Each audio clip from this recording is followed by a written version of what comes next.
2 you copy? Is it something you need or? No, all good, man. Just hang out for a second. Can you do me a favor, just take a seat? That's Tyler Feight, and he's in jail after getting what some would call a sweetheart plea deal for attacking a woman and trying to sexually assault her while she was jogging. I'll tell you why Feight is back in jail and why there's such an uproar over his sentence in the first place. I'm Angenette Levy, and this is Crime Fix.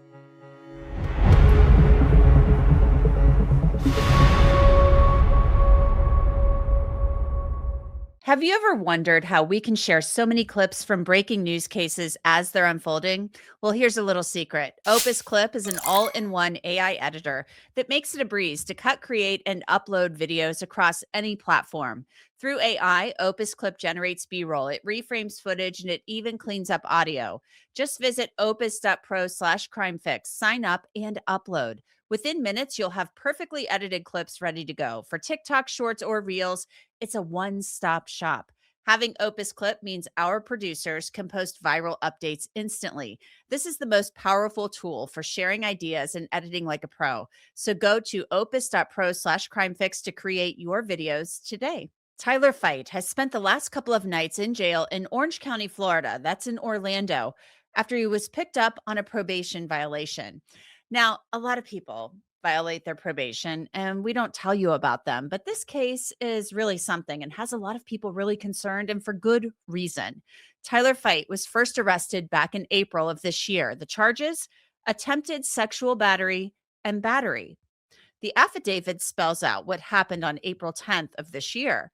The officer wrote, at approximately 4:19 hours, the victim left her residence to go for a run.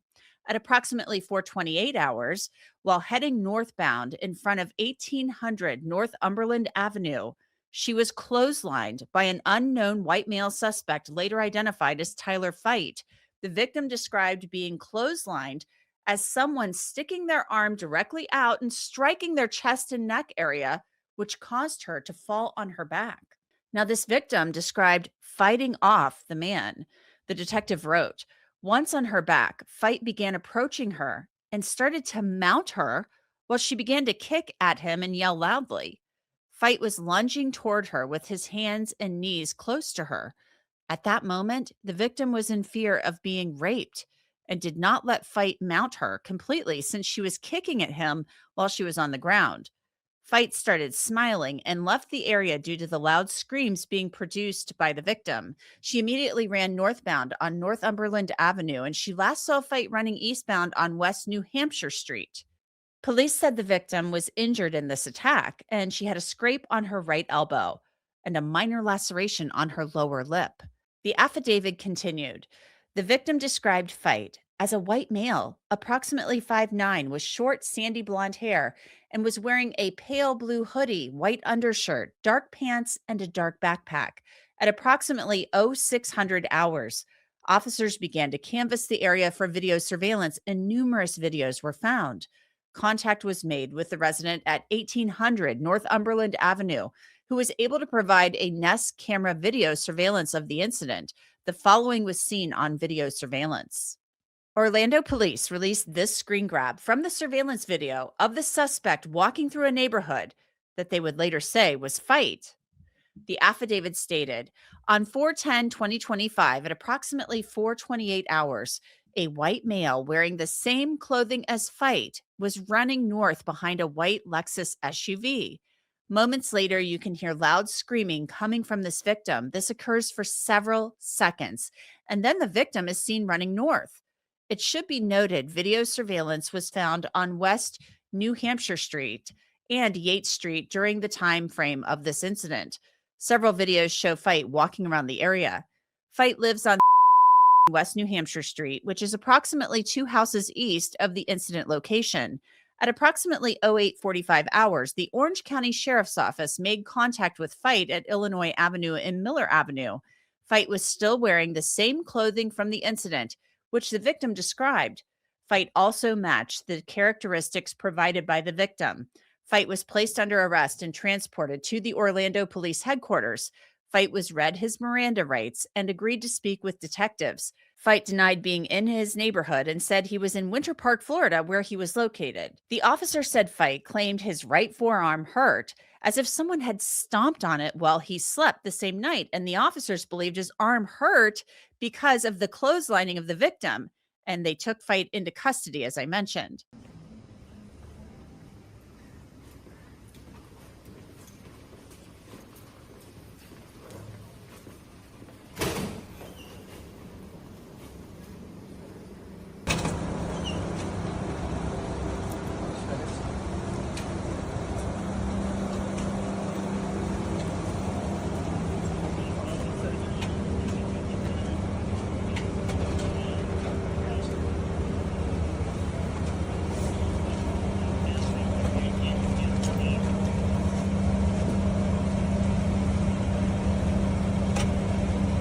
Feight was booked into the Orange County Jail on those charges of attempted sexual battery, and police said he had been found guilty of battery in another case in early 2024. So fast forward to November of this year, the state attorney's office agreed to a plea bargain that allowed Tyler Feight to be released on probation with time served. And the state attorney was asked a lot of questions about that after Tyler Feight was taken into custody again. Our sex crimes division here in the state attorney's office reviewed that case and found that because Mr. Feight's intentions could not be proven beyond a reasonable doubt, that is, his intentions to commit a sexual battery could not be proven beyond a reasonable doubt, that the appropriate charges to be filed in this case were felony battery. He was sentenced to 225 days in the Orange County Jail with credit for the 225 days that he had served up to that point, in addition to being given 3 years of probation with some special conditions. It's important to understand that this probationary sentence, along with the special conditions, were imposed in an effort and an eye towards community safety. Those special conditions were that he complete a psychosexual evaluation and any recommended treatment after that evaluation, that he, of course, have no contact with the victim, that he not return within a 3-block radius of the incident. So state's attorney Monique Worrell said the victim signed off on the deal that placed Tyler Feight on probation and allowed him to be released, but there was also an administrative error in the case that has been questioned. While the prosecutor in this case made an error with the withhold of adjudication that I think seems to be a point of concern for most people, it's important to understand that that error in no way impacted the sentence, and it also in no way impacted the fact that Mr. Feight is, in fact, a convicted felon. So here's how Tyler Feight has been accused of violating his probation. First, his probation officer said he changed his address without notifying probation on November 20th. His grandmother apparently told the probation officer she didn't want him living with her because of his mental illness. And then the probation officer said that he was a no-show for a psychosexual exam on December 9th. Police found him on December 15th. 2-4-2-8, you copy? Is it something you need or? No, all good, man. Just hang out for a second. Can you do me a favor? Just take a seat. No. I'm going to jail? Sit down. I know I am. Break me for a Sit down. What? 90. I'm sorry. Put your hands behind your back. What's the deal? You Tyler? Huh? Tyler? Yeah. All right. Why am I being arrested? I'm on probation. Hands behind your back. Talk to you in a second. Playing one-on-one, all right? Huh? Charlie 26, the one secured. You understand if we did miss something, you get Oh, in some have serious it, trouble? Okay, you're good. I have my ID and my sock, but that's it. Okay. Oh, no, you have my ID. You have a seat, and I'll check your, Here, sorry. I just gotta check this real quick. Can you pull this up?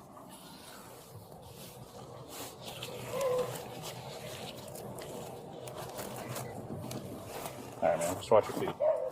Watch your knee, okay? The state attorney for Orange and Osceola counties, Monique Worrell, is blaming systemic gaps in addressing mental health and homelessness in the legal system for Feight's probation violations.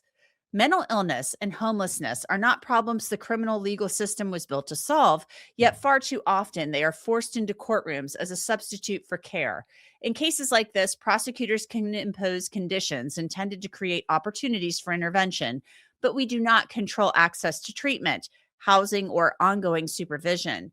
Recognizing those limitations, the assigned prosecutor in this case exercised foresight at sentencing by recommending a probationary term following Mr. Feight's release from jail to ensure continued monitoring and court oversight. That recommendation created a mechanism for accountability beyond incarceration and provided a pathway for intervention if conditions were not met. Nonetheless, what we see here reflects broader gaps in our mental health system and underscores the urgent need for coordinated services that address these challenges before they escalate. All right, to talk about this, I want to bring in somebody who has a lot of experience prosecuting cases, overseeing a prosecutor's office. He is Dave Ehrenberg. He is the former state attorney for the Palm Beach County State Attorney's Office down there in Florida, now a defense attorney. So Dave, I want to know what your gut reaction was upon reading about this case, because I find it kind of wild that this guy, Tyler Feight, got this deal. I mean, the state attorney said they didn't feel they could prove it beyond a reasonable doubt that he was trying to commit a sexual assault. So he gets out and then he violates probation, allegedly. Yeah, this guy's a bad actor. He clearly has mental illness. He is intimidating to people in the community. They know he's up to no good. I mean, think about the time of day that the jogger was out there, talking about very early in the morning. What was this guy doing? Just meandering around, obviously up to no good. And he does have a rap sheet, although apparently some of the charges never came to fruition because of his mental incapacity. So this guy should be treated seriously. He is a threat to the community, and I'm glad he's back behind bars. What's concerning to me is, I'm all about, let's treat the mental illness. Let's go to the source of the problem here. But the problem is, if the mental illness is not treated, people can escalate and the behavior can get worse. And just because you're mentally ill, he could commit a sex crime still. So this is somebody who is still wandering around out on the streets. He's barely been out, of jail for a month, and he's got 2 probation violations. According to the probation officer, number 1, didn't report that he wasn't living with grandma. Number 2, doesn't show up for the psychosexual evaluation. Those are very concerning things because they don't know where to find him, and then doesn't show up for a very important evaluation. Yeah, also, the neighbors reported seeing him back in the same neighborhood where the original attack occurred, and that's why they were on edge. So, yeah, this guy need to be back in jail. He is, and now that whole mistake that they did about checking the wrong box to withhold his adjudication instead of convicting him, now that won't matter as much because the judge is going to find him in violation of his probation, and then the judge can formally adjudicate him guilty of felony battery. That makes him a convicted felon. That has serious consequences into the future. So hopefully he can also get the help he needs so he doesn't stalk people like this again or attack people like this again. But in the meantime, I think his options are now more limited. He's not going to be able to just go out there with a rap sheet that just has a minor misdemeanor on it with a withheld adjudication. He will be a convicted felon. Monique Worrell at her presser, she was like, he's already a convicted felon. So that clerical error or the prosecutor messing up on the sheet and that didn't really matter. I feel like she's running cover a little bit for the prosecutor making the mistake on that issue. It still kind of matters though, because they need to be aware. It needs to go into the record what his exact history is. And that to me is that there needs to be a little more care with this type of thing. Absolutely. Now, as far as checking the wrong box, that was a really huge mistake. Now, remember when you're the state attorney, and I know Monique Worrell, I have a lot of respect for her. I consider her a friend. She has a lot of assistants, of line prosecutors. And when one of them messes up, she'll take the hit for it. But this does happen where someone can mess up without the boss knowing. But this is a significant mess up. This is not just failing to cross a T or dot an I. This is changing the disposition of a case that should have been a conviction and instead is a withheld adjudication. Now, as I said, now that he violated his probation, the judge, I think, is going to go back and convict him of the felony. And so that'll be fixed. But you hope you have processes in place in the future that this mistake doesn't ever happen again, because it could put people at risk. One thing that I think is really, really concerning here, this concerns me. And obviously, I just know what I'm reading in the affidavit of probable cause for this case. But this to me screams an attempted sexual battery as it was charged. I mean, you've got a guy lurking around at 4:28 in the morning in the dark. He's accused of clotheslining this jogger, trying to mount her. I mean, you're not going to try to mount her as was described by the police unless you're trying to sexually assault her. And I think the only reason he may have taken off, and I can't get inside the kid's head, but the only reason he may have taken off was because she did what women are taught to do. She screamed. She made so much noise. And that he's like, okay, this might be too hard. So, they're saying, Monique Worrell said at the press conference, that the prosecutors didn't know if they could prove this case beyond a reasonable doubt. We know that most cases are resolved by plea. But Dave, if you look at that, I mean, what else would he have been trying to do? Well, Angenette, when you go back and look at the facts of the case, he didn't remove any article of clothing. He didn't try to remove any article of clothing. As far as when I read the affidavit, it just showed that he clotheslined her and then got on top of her. And now, do I think that he would have tried to sexually assault her? Yeah, probably. But prosecutors need more than probable cause. They need to be able to prove a case beyond a reasonable doubt. So I understand why they filed this as felony battery instead of felony sexual assault. Thankfully, because of the defensive actions of the victim, he didn't get far enough where he could be convicted of the sexual battery. I think it would have been an uphill battle for prosecutors, and prosecutors are ethically bound only to file charges when they believe they can get a conviction beyond a reasonable doubt. And if they don't believe in good faith they can get that conviction, they're not supposed to file the charges. So that's why they filed the lesser charge. Now, it doesn't excuse the prosecutors for screwing up and checking the wrong box on the disposition of the case, but I will say that I understand where the prosecutors came from in filing this as felony battery as opposed to felony sexual assault. But it was attempted sexual battery. That's my beef. Attempted, with it. correct. Same thing. As far as filing it as, remember, you have to get into his head and you have to show what he was doing and that he intended to sexually assault her. I think you need more than what is in the probable cause affidavit. Fair. And he certainly probably was not going to admit to that, and he did not, according to the probable cause affidavit. The 225 days that he did in the jail and then releasing him on probation, that, plea agreement, plea deal, if you will. What are your thoughts on that? Well, that was time served, and they let him out after that. It depends on his past. Now, he does have a rap sheet, but it's not clear to me whether his previous conviction was, in fact, a felony conviction. I didn't have access to information, so that would matter. If he was previously convicted of a felony, then he should have been given more time than this. But if not, then he would not have scored much more time as far as the sentencing guidelines. And I can see why they would, say that, well, you served 225 days in jail already. You're going to have all these conditions.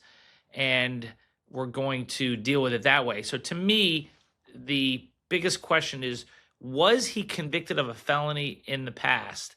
Because if he was, that is a game changer. And then I would say that he should not have been disposed of in this way. So, Dave, Monique Worrell said, a lot of this has to do with his, gaps in the system when it comes to homelessness and mental illness. And I totally get that. Treating mental illness, treating the root cause or the root of the problem is always key.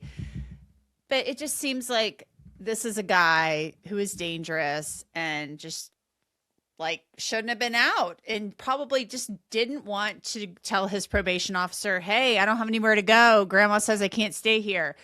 I don't want to show up to my psychosexual evaluation because I don't want to. I mean, that's kind of what it's what it's looking like here.